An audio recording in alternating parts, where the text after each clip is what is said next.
Bismillahirrahmanirrahim. Assalamualaikum warahmatullahi wabarakatuh. Selamat pagi teman-teman. Alhamdulillah ya, pagi hari ini kita bisa berjumpa kembali di mata kuliah pertama minggu ini, di semester ini. Untuk mata kuliah pertama ini adalah pemodelan dan simulasi. Tak lupa selawat serta salam kepada junjungan Nabi besar Nabi Muhammad SAW. Dan Allah Subhanahu wa taala Tuhan Yang Maha Esa, karena berkat rahmat dan karunia-Nya kita bisa hadir di kegiatan yang insya Allah menjadi kegiatan rutinan kita selama 1 semester ke depan, yaitu pembahasan tentang pemodelan dan simulasi.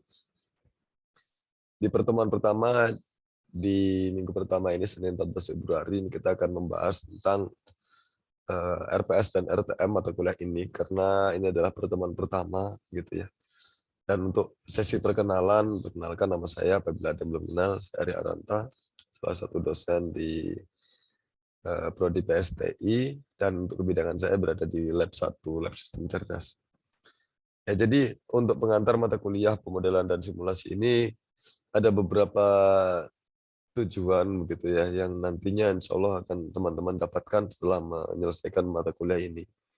Yaitu setelah mengikuti serangkaian kuliah tatap muka melalui daring, tutorial, dan tugas tutur, mahasiswa satu teknik informatika UNRAM diharapkan dapat mampu menguraikan masalah pada dunia nyata menjadi sebuah model matematis yang dapat disimulasikan guna mendapatkan solusi dari suatu permasalahan. Jadi nanti harapannya teman-teman bisa memodelkan suatu permasalahan yang ada di kehidupan nyata begitu ya, sehingga mendapatkan suatu solusi-solusi terbaru gitu untuk diimplementasikan. Lalu mahasiswa mampu memahami proses visualisasi data dan mampu memahami jenis-jenis data. Jadi data itu cukup banyak sekali teman-teman. Jadi kalau kita di kehidupan sehari-hari, mungkin kita sedang berlakukan transaksi jual beli di supermarket atau swalayan, itu apa yang kita beli dan apa yang direkam itu adalah data.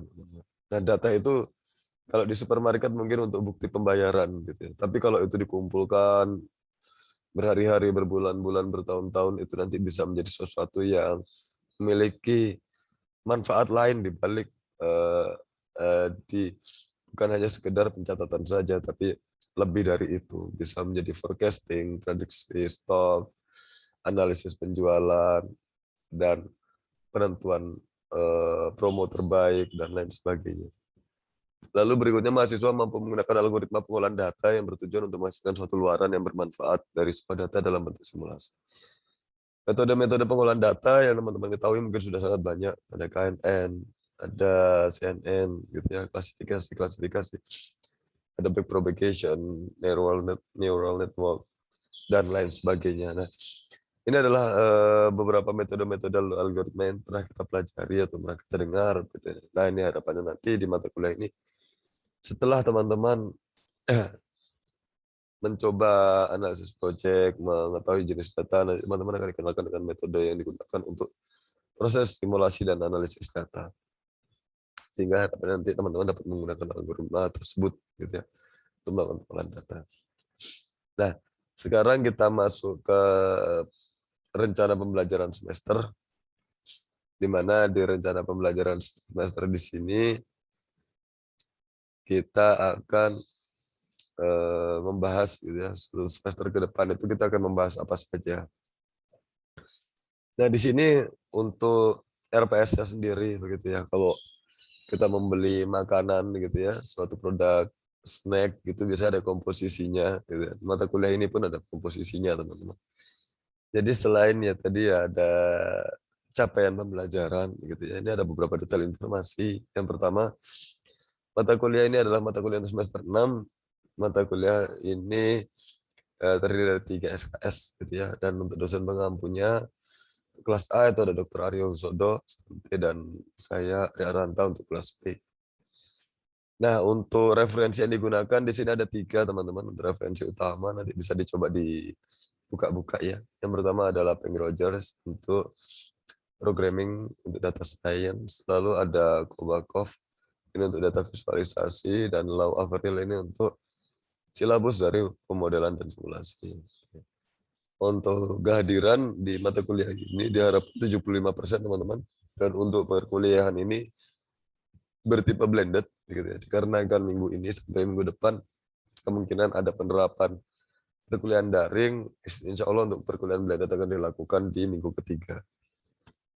Untuk model penilaiannya adalah 50% UAS dan 30% UTS, ditambah 20% tugas dan nilai lainnya. Nah, kurang lebih seperti ini teman-teman untuk model penilaiannya. Harapan teman-teman dapat menyetujui untuk model perkuliahan. Untuk susunan mata kuliah per minggunya sudah disusun juga.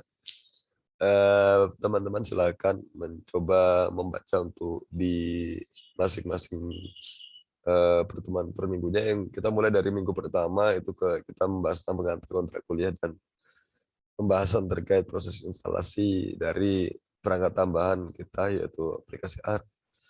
Lalu minggu kedua kita masuk ke pengantar pemodelan simulasi lebih mendalam, kita membahas teori-teorinya dan juga ada menggunakan ini ya apa namanya sintaks dasar dari aplikasi R. Lalu di minggu ketiganya kita mulai fundamental SQL, di mana di sini kita akan coba implementasikan perintah SQL ke R, lalu ada statistik using R, ada review probabilitas statistik, dan berikutnya ada persiapan UTS, ada kuis juga. Jadi model perkuliahannya seperti ini setiap minggunya. Untuk detailnya ada di sebelah kanan ya. Mungkin mohon maaf saya tidak bisa menjelaskan panjang lebar karena ini sangat berat sekali, kebetulan sedang sedikit flu. Jadi nanti teman-teman bisa pelajari begitu ya untuk komponen-komponen dasar dari mata kuliahnya. Sampai ke pertemuan ke-16 dan ditutup dengan melakukan presentasi tugas akhir. Jadi teman-teman nanti di sini harapannya teman-teman semua bisa membuat suatu proyek tugas akhir untuk nilai akhir dari mata kuliah ini, sehingga harapannya nanti ada produknya, gitu ya, ada hasil analisisnya, sehingga teman-teman syukur-syukur bisa digunakan untuk TA. Nah, selanjutnya kita masuk lagi ke materi, yaitu di bagian slide lanjutannya.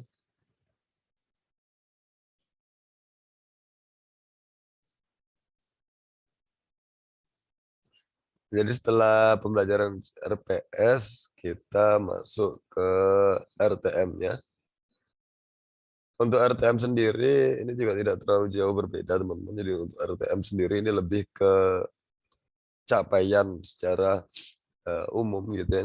Teman-teman dapatkan mulai dari menghargai pendapat, ketulusan, disiplin, menginternalisasi nilai, menunjukkan sikap bertanggung jawab, menginternalisasi semangat kemandirian, dan seterusnya. Ini nanti yang secara otomatis begitu harapannya bisa didapat oleh teman-teman selesai dari pembelajaran dari mata kuliah ini. Pencapaian pengetahuan, mampu menguraikan permasalahan, mampu memahami proses visualisasi, dan mampu menggunakan algoritma ini sudah dijelaskan di RPS tadi. Jadi ini saling berkaitan teman-teman untuk RTM-nya. Keterampilan umum, keterampilan khusus, dijelaskan juga untuk deskripsi tugasnya seperti ini ya teman-teman ya. Jadi nanti tugas akhirnya itu ada sampel datanya, ada algoritma pengolahannya, lalu ada ini ya minimal slide 10 slide. Objek penyerapan tugas, pengolahan data, analisis data, batasan-batasan tugas untuk bermuara pada pengimplementasian algoritma, aspek analisisnya adalah jenis data, hasil output, dan seterusnya. Lalu tahapan mengerjakan tugas, memahami pengolahan data, mencari data, menentukan topik penelitian, pengolahan data, dan manfaat pengolahan data. Nah, untuk penilaiannya kita menggunakan model yang tadi ya teman-teman sudah jelaskan, referensinya dan urutan jadwal pelaksanaannya. Kurang lebih seperti itu untuk mata kuliah ini. Coba kita lanjutkan lagi materi dari slide PPT-nya.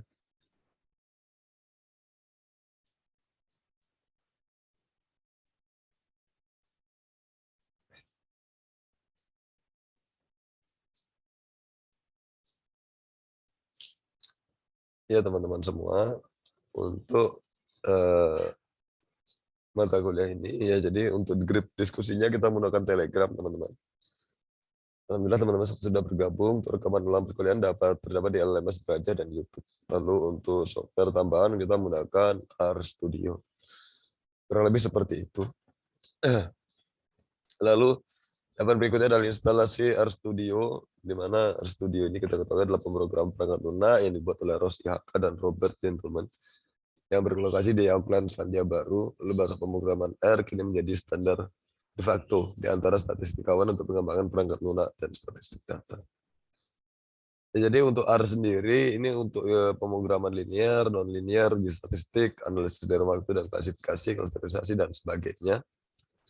Lalu untuk kelebihannya gitu ya dibandingkan yang di sini ada PSBP, ada Python, ada Microsoft Excel dan LibreOffice itu lebih ya.